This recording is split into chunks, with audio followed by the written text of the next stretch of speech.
Chemistry ठीक है, नहीं है तो मैं कर दूंगा। बिना कोई टाइम वेस्ट करे हुए आज अपन जीओसी पढ़ेंगे। बच्चे बहुत बड़ी गलती करते हैं। Halo alkanes, halo arenes, alcohol, phenol, aldehyde, ketone, amines जैसे चैप्टर शुरू कर देते हैं बिना जीओसी पढ़े। फिर जब वो पढ़ लेते हैं उनको तो भूल जाते हैं। ये तो सबसे बड़ी गलती है उनकी।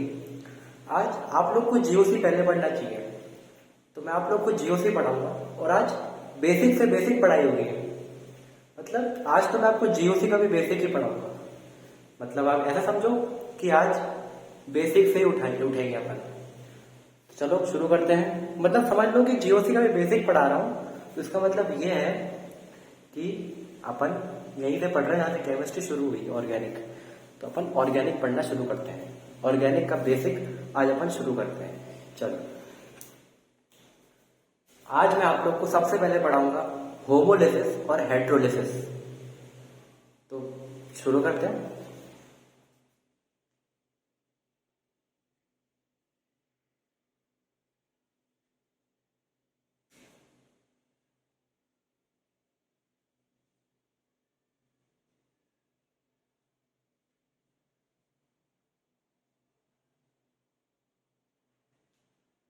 होमोलिसिस, आप लोग के मन में सवाल उठ रहा होगा कि आखिरकार ये होमोलिसिस होता क्या है।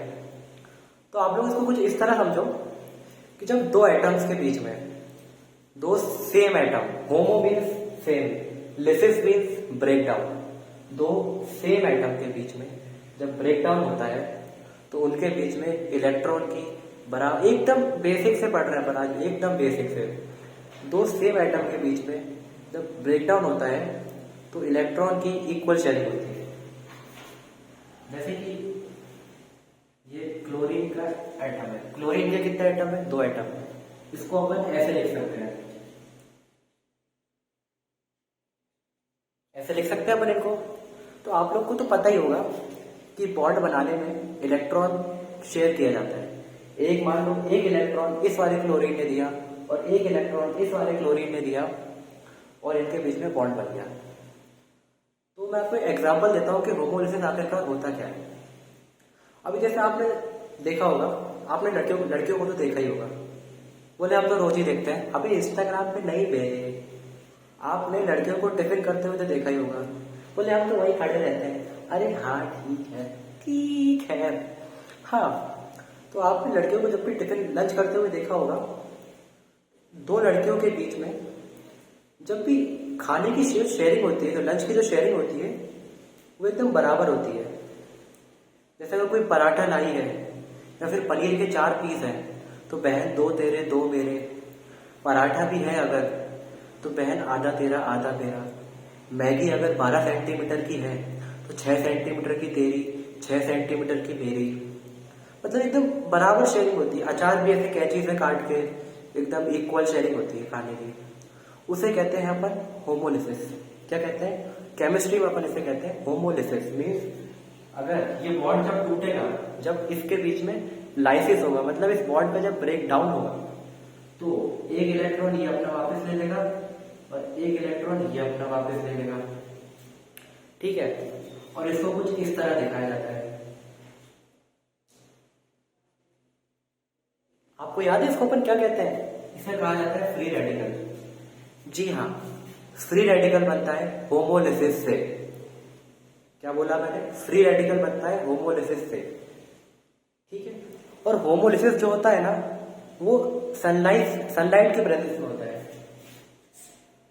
H न्यू, सनलाइट के प्रेजेंस में जब भी कोई रिएक्शन होती है उसे अपन होमोलिसिस कहते हैं और उसमें फ्री रेडिकल फॉर्म होता है। फ्री रेडिकल फॉर्म होता है उसमें। ठीक है, अब अपन आते हैं हेट्रोलिसिस पे। What is heterolysis? बहुत बेसिक से पढ़ रहे हैं आप लोग, कुछ भी मत सोचिए कि कुछ हायर जा रहे हैं। नहीं भाई, यहीं से उठ रहे हैं अपन, धीरे धीरे धीरे। हेट्रोलिसिस पढ़ते हैं अपन। हेट्रोलिसिस क्या होता है? तो चलिए अब हेट्रोलिसिस पढ़ते हैं। आपने लड़कों को तो देखा ही होगा लंच करते हुए। तो लड़के क्या करते हैं, जब दो लड़के आपस में लंच कर रहे होते हैं, मान लो कोई सामने वाला 4 पराठे लाए हैं तो वो एक ही खा पाता है, उसके दोस्त 4 खा जाता है पूरे। मैगी आई है तो मैगी भी पूरी सामने वाले की ही होगी। पनीर के 4 पीस है तो 3.5 वही खा लेगा। तो मतलब जो शेयरिंग होती है वो अनइक्वल होती है। अनइक्वल शेयरिंग मतलब क्या? हेट्रोलिसिस, अनइक्वल शेयरिंग। अब जैसे कि ये है कार्बन, हेट्रो कार्बन और क्लोरीन, ये दोनों हेट्रो मतलब अलग अलग एटम है, अलग अलग एटम है दोनों। इन दोनों के बीच में जब भी इलेक्ट्रॉन की शेयरिंग होगी तो जो ज्यादा इलेक्ट्रोनेगेटिव होगा, इलेक्ट्रोनेगेटिव का मतलब क्या होता है? इलेक्ट्रॉन लेने की क्षमता किसकी ज्यादा होती है? तो क्लोरीन की इलेक्ट्रॉन लेने की क्षमता ज्यादा होती है। ये तो आपको पता ही होना चाहिए कि क्लोरीन की इलेक्ट्रॉन लेने की क्षमता ज्यादा होती है। तो कुछ इस तरह इनके बीच में इलेक्ट्रॉन की शेयरिंग होगी कि क्लोरीन जो है वो ज्यादा इलेक्ट्रोनेगेटिव है, तो वो कार्बन की भी एटम ले लेगा। जब इनके बीच में ब्रेक डाउन होगा बॉन्ड का, तो क्लोरीन जो है कार्बन के भी एटम ले लेगा। तो कार्बन जो है उस पर आ जाएगा पॉजिटिव साइन और क्लोरीन जो है उस पर आ जाएगा पार्शियल नेगेटिव साइन। पॉजिटिव का मतलब केमिस्ट्री में होता है कि उसके पास इलेक्ट्रॉन की कमी है, और नेगेटिव का साइन केमिस्ट्री में होता है कि उसके पास इलेक्ट्रॉन एक्सेस में बहुत ज्यादा है उसके पास इलेक्ट्रॉन। अगर कहीं से इलेक्ट्रॉन जा रहा है तो वहां पे पॉजिटिव साइन ही तो आएगा ना, ऐसा तो नहीं है कि वहां पे नेगेटिव साइन आ जाएगा। और जहां पे इलेक्ट्रॉन जा रहा है वहां पे नेगेटिव साइन आएगा। तो इसे अपन कहते हैं हेट्रोलिसिस। और हेट्रोलिसिस से बनता है कार्बोकटायन, ठीक है। और कभी कभी कार्बो अनायन में बनता है जो ज्यादा इलेक्ट्रॉन। अब जैसे कि क्लोरीन, इस केस में क्लोरीन ज्यादा इलेक्ट्रोनेगेटिव था। अगले किसी केस में मान लो कि कार्बन से कम इलेक्ट्रोनेगेटिव कोई हुआ तो कार्बन उसके इलेक्ट्रॉन छीन लेगा और कार्बन नेगेटिव हो जाएगा। जैसे कि ये वाला केस ले सकते हैं कार्बन और लिथियम के बीच का। ऐसे एक एग्जाम्पल ले रहे हैं, तो कार्बन इसके भी इलेक्ट्रॉन ले लेगा, लिथियम पॉजिटिव हो जाएगा, कार्बन नेगेटिव हो जाएगा। तो हेट्रोलिसिस में हमेशा कार्बोकटायन और कार्बो अनायन फॉर्म होते हैं।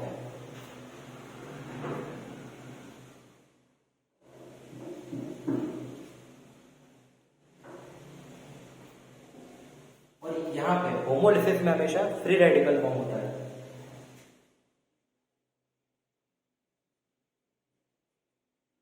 क्या बोला मैंने, एक बार फिर से समअप कर लेते हैं। जब भी इलेक्ट्रॉन की इक्वल शेयरिंग होगी तो दो एटम के बीच में दो सेम एटम जो होते हैं ना उनके बीच में हमेशा एक होमोलिसिस ही होता है और हमेशा फ्री रेडिकल फॉर्म होता है। और दो डिफरेंट एटम के बीच में जब इलेक्ट्रॉन की शेयरिंग होती है तो उसे अपन हेट्रोलिसिस कहते हैं, जिससे बनता है कार्बोकटायन और कार्बो अनायन। ठीक है, बात समझ में आई? आपने देखा होगा हेलो एल्केन चैप्टर में 3 डिग्री कार्बोकटायन ज्यादा स्टेबल है, 2 डिग्री कार्बोकटायन ज्यादा स्टेबल है, 1 डिग्री कार्बोकटायन स्टेबल है। ये सब पढ़ा होगा ना आपने, तो आपको समझ में आया ना कार्बोकटायन बनता कैसे है? ऐसे बनता है कार्बोकटायन। आपको आया समझ में? चलो मैं आपको एक एग्जांपल देता हूँ। जैसे कि ये है CH3 CH2 CH2 Cl, ठीक है। अब यहाँ पे देखा जाए तो इसको कैसे लिख सकते हैं अपन? CH3 CH2 H ऊपर, एक H नीचे, और ये Cl, ये कार्बन है, ठीक है। तो ज्यादा इलेक्ट्रोनेगेटिव कौन है? क्लोरीन। तो क्लोरीन इलेक्ट्रॉन ले लेगा तो कार्बन पे कैसे चला जाएगा? Positive. CH3 CH2 C H H, इस पे आगे पॉजिटिव चार्ज और इस पे आगे नेगेटिव चार्ज। अब आपको समझ में आया कार्बोकटायन कैसे बनते हैं?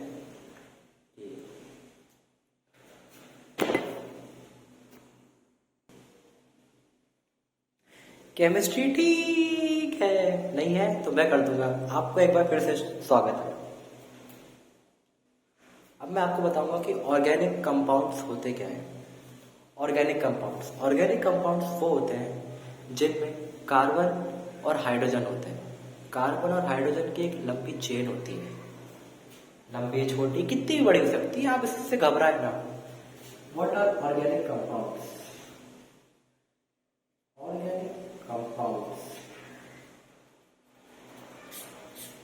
जिसमें कार्बन और हाइड्रोजन की एक चेन है, जिसमें भी कार्बन और हाइड्रोजन है वो चीज ऑर्गेनिक है। बात समझ में आई? जिसमें भी कार्बन और हाइड्रोजन है वो चीज ऑर्गेनिक है। अब ऑर्गेनिक कंपाउंड्स दो तरह के होते हैं, सैचुरेटेड और अनसैचुरेटेड। सैचुरेटेड में टू CH2, मतलब सैचुरेटेड जो कंपाउंड्स होते हैं उनमें सिंगल बॉन्ड होता है, और जो अनसैचुरेटेड कंपाउंड्स होते हैं उनमें डबल बॉन्ड होता है। ठीक है, सैचुरेटेड कंपाउंड्स में सिंगल बॉन्ड होता है और अनसैचुरेटेड कंपाउंड्स में डबल बॉन्ड होता है, 2 बॉन्ड होते हैं उनमें। ठीक है, जो एक चेन होती है, ये चेन कितनी भी बड़ी हो सकती है, तो हम हर बार तो इस चेन को दिखा नहीं सकते ना, कितनी भी बड़ी हो सकती है, तो हम इस चेन को डिनोट करते हैं R से। किससे डिनोट करते हैं? R से। ठीक है, chain is denoted by R। अब मैं आपको बताता हूँ फंक्शनल ग्रुप क्या होता है। What is functional group? Functional group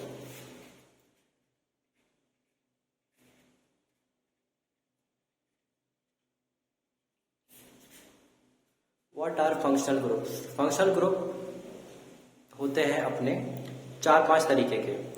OH alcohol, OH होता है, NH2 होता है, CHO होता है, एल्डिहाइडिक ग्रुप होता है। ठीक है, COOH होता है।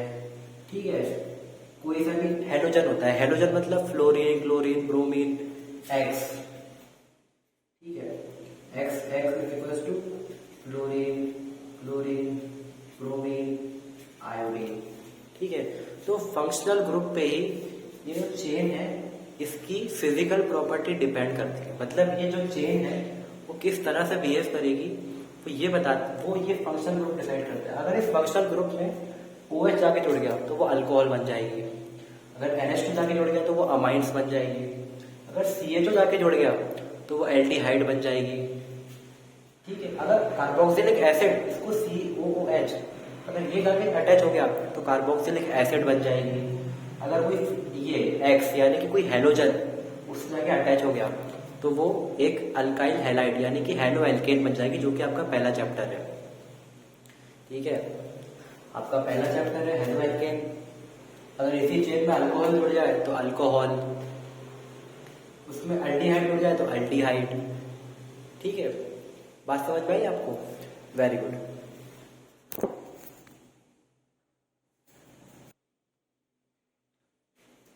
अब मैं आप लोग को बताऊंगा कि ऑर्गेनिक रिएक्शन होती क्या है, होती कैसे है।